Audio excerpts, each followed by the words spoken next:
This is Third Eyesight. My name is Juan Francisco, and I'm a medium and tarot card reader. I've always been curious about the supernatural and the paranormal, and I'm here to share my stories and interview folks who want to share their own stories with us. Let's get to it.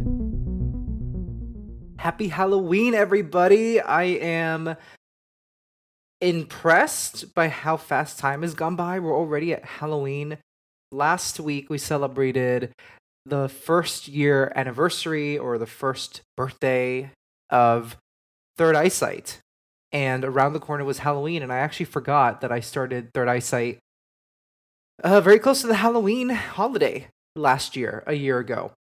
And I wanted to release an episode today focused on Halloween and its history, but before we get into that, I wanted to go into what my Halloween was like growing up. I mean, it was so exciting, and way more kids were out on the street trick-or-treating then in the 90s than they are today. I have to say, I'm a little sad that it's not the case today that many kids go out and trick-or-treat, at least the way that they used to when I was a kid. And I understand at the same time, the world sometimes feel like it's gotten a little crazier than it used to be, although it's always been a little crazy. But I get it. I get why people get nervous about their kids being out trick-or-treating at night. Unless you join your kids, I imagine that's not an issue then, but I get it. And people put things in candy. There's some really crazy people out there. But yeah, Halloween used to be really exciting. The street was filled with kids in the neighborhood. It was a spooky, scary time. I've mentioned before how much I used to love staying up at night during the Halloween season and watch the Disney Channel late at night. We had the privilege of having cable TV. I got to watch at the very late night hours, which as a kid was like 11 p.m. Oh, so naughty of me. 11 p.m. Seeing some music videos, like the Thriller music video playing on Disney Channel. I'm seeing, and I've mentioned this before, there used to be a cartoon that would play of these skeletons dancing to creepy music. And I forget what it was, where it came from or something. I don't know. But I have that memory. And I remember movies like Escape from Witch Mountain, which is WITCH, with the two little kids that have the gifts. And I remember these movies, watching them as a kid on Disney Channel. And I loved being spooked. I mean, I hated it, but I loved it. And I think it speaks to my interest in what we talk about on this podcast. I've always had an interest in things that were spooky or things that were mysterious. And Halloween was a huge part of that for me as a kid. And I grew up in Miami, as I mentioned before in the podcast. And I went to a Catholic school where Halloween was fine. We would dress up. Then I went to a Protestant high school where it was pretty frowned upon. But I celebrated it anyways with my friends at their home. And regardless of my fundamentalist Christian experiences that I had and my belief system that I held for a while in high school and into college, I never stopped celebrating Halloween. I just loved it way too much to give it up, regardless of what a religion made me feel was the right thing to do. And so I still love Halloween. I still love scary movies. That reminds me, I actually own the movie Nosferatu, the silent movie from the 20s, and I really want to watch it. I need to watch it because I bought it a while ago digitally.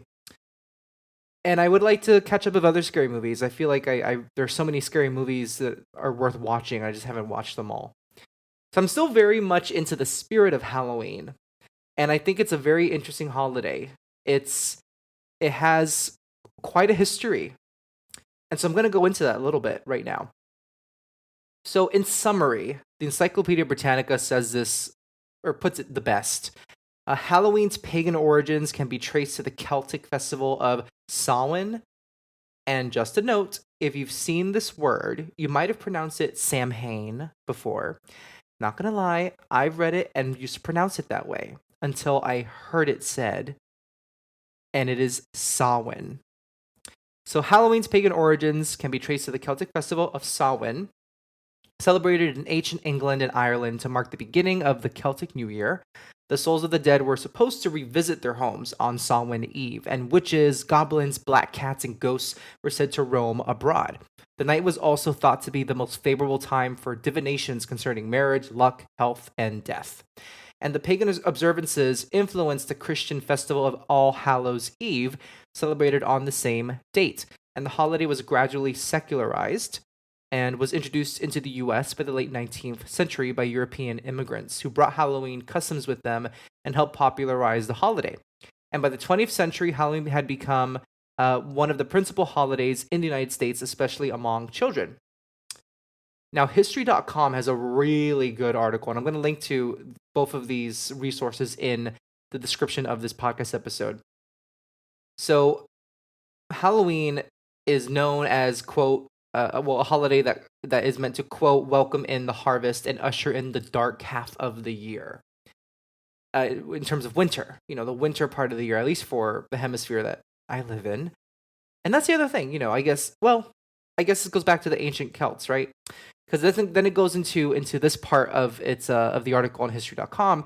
Ancient Celts marked Samhain as the most significant of the 4 quarterly fire festivals, taking place at the midpoint between the fall equinox and the winter solstice. And during this time of the year, hearth fires in family homes were left to burn out while the harvest was gathered. After the harvest work was complete, celebrants joined with druid priests to light a community fire using a wheel that would cause friction and spark flames. Sounds kind of dangerous, but we'll continue. The wheel was considered a representation of the sun and used along with prayers. Cattle were sacrificed, and participants took a flame from the communal bonfire back to their home to relight the hearth. Now, I am paraphrasing all this, by the way. I am reading it as I'm speaking to you right now, but I'm also going to paraphrase a little bit. So this is not all quote from History.com's article, but I'm trying to represent it as best as I can and add a little bit of my, my humorous comments here and there. Anywho, continuing. Early texts present Samhain as a mandatory celebration lasting 3 days and 3 nights, where the community was required to show themselves to local kings or chieftains. The failure to participate was believed to result in punishment from the gods, usually illness or death. There was also a military aspect to Samhain in Ireland, with holiday thrones prepared for commanders of soldiers, and anyone who committed a crime or used their weapons during the celebration faced a death sentence. Some documents mention 6 days of drinking alcohol to excess, typically mead or beer, along with gluttonous feasts. Now, there were some monsters associated with Samhain for the Celts. They believed that the barrier between worlds was breachable during Samhain, and they prepared offerings that were left outside villages and fields for fairies. And it was expected that ancestors might cross over during this time as well. And Celts would dress as animals and monsters so that fairies were not tempted to kidnap them. Some specific monsters were associated with the mythology surrounding Samhain, including a shape-shifting creature called a puka that receives harvest offerings from the field. And the Lady Gwyn is a headless woman dressed in white who chases night wanderers and was accompanied by a black pig. Pause. A headless woman dressed in white accompanied by a black pig that chases you. That is wild. The Dullahan sometimes appeared as impish creatures, sometimes headless men on horses who carried their heads. Sounds familiar, doesn't it? Like the Headless Horsemen of Sleepy Hollow. Riding flame-eyed horses, their appearance was a death omen to anyone who encountered them. A group of hunters known as the Fairy Host might also haunt Samhain. And I almost said Samhain. I almost said Samhain, but it's not Samhain, it's Samhain. The Fairy Hosts might also haunt Samhain and kidnap people. And similar are the Sluach, I think I'm pronouncing it right, who would come from the west to enter houses and steal souls. Now let's go into the Middle Ages, the medieval times. As the Middle Ages progressed, so did the celebrations of the fire festivals. Bonfires that were more personal Samhain fires nearer the farms became a tradition, purportedly to protect families from fairies and witches. Carved turnips, called jack-o'-lanterns, began to appear, attached by strings to sticks and embedded with coal. Later Irish tradition switched to pumpkins. In Wales, men tossed burning wood at each other in violent games and set off fireworks. In northern England, men paraded with noisemakers. I'll take the noisemakers over the flying burning wood. Thank you very much. Now let's switch to the Christian influence. As Christianity gained a foothold in pagan communities, church leaders attempted to reframe Samhain as a Christian celebration. The first attempt was by Pope Boniface in the 5th century. He moved the celebration to May 13 and specified it as a day of celebrating saints and martyrs. The fire festivals of October and November, however, did not end with this decree. In the 9th century, Pope Gregory moved the celebration back to the time of the fire festivals, but declared it All Saints' Day on November 1st. All Souls' Day would follow on November 2nd. Now, we have Samhain and the ancient traditions, and then the Christian influence that comes in. Now we're going to talk about how it merged with Halloween. So, neither new holiday of All Saints' Day or All Souls' Day, I said neither. Well, neither nor. But I said neither or. Whatever. Anyways, neither new holiday of All Saints' Day nor All Souls' Day did away with the pagan aspects of the celebration. October 31st became known as All Hallows' Eve or Halloween and contained much of the traditional pagan practices before being adopted in the 19th century America through Irish immigrants bringing their traditions across the ocean. Trick-or-treating is said to have been derived from ancient Irish and Scottish practices in the nights leading up to Samhain. In Ireland, mumming was the practice of putting on costumes, going door to door, and singing songs to the dead. Cakes were given as payment. Now, I would totally sign up for that. Pay me in cakes, and I'm there. Halloween pranks also have been a tradition in Samhain, though in the ancient celebration, tricks were typically blamed on fairies. Now, in terms of the more contemporary traditions or more contemporary relationships to these traditions, a broad revival of Samhain resembling its traditional pagan form began in the 1980s with the growing popularity of Wicca. Pagans who embrace Celtic traditions with the intent of reintroducing them faithfully into modern paganism are called Celtic Reconstructionists. In this tradition, Samhain is called, I'm not going to say this right, Oiche-Shamna. Oicheshamnhna.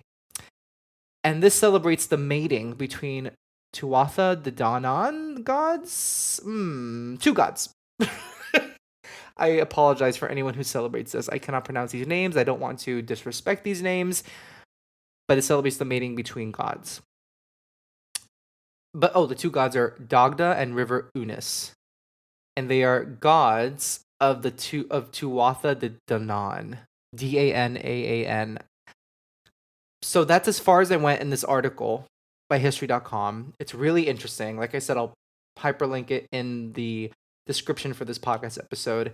But what a journey Halloween has taken. And now we're at this point where, I mean, my goodness, it inspired a whole franchise of horror movies, right? Has such an indelible mark on U.S. culture and many cultures across the planet. And I find it really interesting that, as with many things, including the iconography and the imagery that the Roman Catholic Church uses, the way Christianity has adopted certain practices to convert people, because I mean, this article didn't explicitly mention that, but I have a confident feeling that's why they did what they did with Samhain. They wanted to convert people who were of the pagan religion to Christianity, so they applied some Christian themes to the holiday, and even moved the holiday to have their own May 13th, right? So the same was done outside of this topic, but the same was done, from what I remember learning, with images of the Virgin Mary, the mother of Jesus Christ.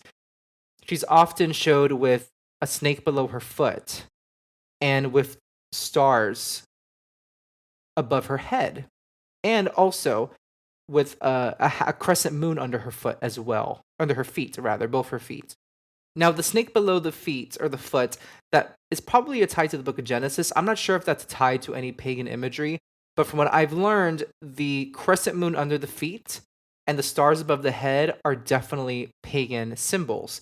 And they were cleverly adopted so pagans saw something familiar in the images they saw of the Virgin Mary. And I believe halos might also have something to do with paganism, but I don't quote me on that. I would have to look into that. That would actually be a very, very, very interesting podcast episode. I'm going to take a note of that right now. That's the history of Halloween. Really interesting. So let me know what you did for Halloween. I'm curious to know. Comment on the Instagram post for this podcast. And I'm curious also what you dressed up as for Halloween or what you dressed up your kids in. And happy November. We're in the month of November tomorrow, which is insane. And that means the Thanksgiving holiday in the United States is coming up. Christmas is coming up, as well as Hanukkah, a slew of holidays and a new year. And can I get real for a moment? So I had kind of a tough day today, and whew, I am recording this the day before Halloween. And I just think I've been at this point. I'm totally switching gears now. I did not expect to talk about this, but I think I'm at a point where I am overbooking myself with social commitments. And in full honesty, I am trying to go on more dates with people because I turned 30 this year and I'm like, I've been avoiding dating. Maybe it's time for me to start dating, just like put myself out there and just go on dates. And I'm like, seeing one person in the week, I'm like, I don't want to see anyone else. With these dating apps, it's like you have like three people you're talking to at once, and they both, like two of them want to see you this week. I'm like, I don't want to see more than one person this week. So between that and just other commitments, like catching up with people, uh, in addition to doing the podcast and doing things on my website, I've been working on my newsletter this week that goes out tomorrow, which I'll mention that at the end of the podcast. There's just a lot happening. And I don't want anyone who's listening that I'm planning to see or that I've recently seen feel bad. It's not about these individual people. They're all great people that I'm either getting to know or that I'm catching up with. It's just I guess the more time goes by, the older I get. It's like I turned 30 and it just switched. The older I get, I just feel like I get so overwhelmed by being around a lot of people often. Maybe it's part of my mediumship development. Someone told me that recently. Actually, a good friend who's a medium told me that the older she's gotten, she absorbs energies way more easily than she used to because of her awareness of the energies. And maybe that's happening to me too, but I don't know. I'm going to be talking to a friend, a new friend I've made who's a medium. I'm going to ask for their opinion on it because I feel very weird. I used to be someone who used to be able to go out every weekend. And now I'm like, I just want to be at home and watch TV all weekend and play video games. Why am I mentioning this to you? I'm just thinking about there's a new month coming. November 1st is tomorrow, even though I'm recording this 2 days before. But you know how podcasting works. November 1st is tomorrow, and 2022 ends in 2 months. And I think one of my New Year's resolutions is going to be to have only one or one and a half social commitments in a weekend and have it be every other weekend because I'm so busy. Oh my goodness, it's so busy and it's so hard to say no. And when you feel so committed to something, you just want to do it. And with the podcast, doing readings, they make me feel so excited. And I want to really prioritize this work that I really enjoy doing. In addition to this work, I have my 9 to 5 job, like I've told you folks. So, I'm glad I brought this up because this is to remind myself, to remind you, today's Halloween, tomorrow's November 1st. The end of the year is going to get here probably faster than we think it will. So maybe let's start thinking about how we want our 2023 to look. What are the goals we have? What are the things we want to manifest for ourselves? For me, I want to manifest quieter weekends. That's what I want to manifest for myself. I want to also manifest honesty and fairness because I've been one to postpone things with people because I didn't have the energy. But that's not fair to them. Or because something last minute comes up. I need to really be fair with how I plan out my days and my weekends and make sure other people don't feel affected by that. So those are my two resolutions. Don't overcommit on the weekends and be fair and honest with people I commit to. So on that note, happy Halloween. Enjoy your candy. I wish you a good feeling launch to November and gentleness as you plan the last 2 months of the year, which is crazy to say. But to be honest, I can't wait for Christmas. That's very Tim Bernard of me, right? Nightmare Before Christmas, Halloween, Christmas. I'm a Christmas person, I admit, big time.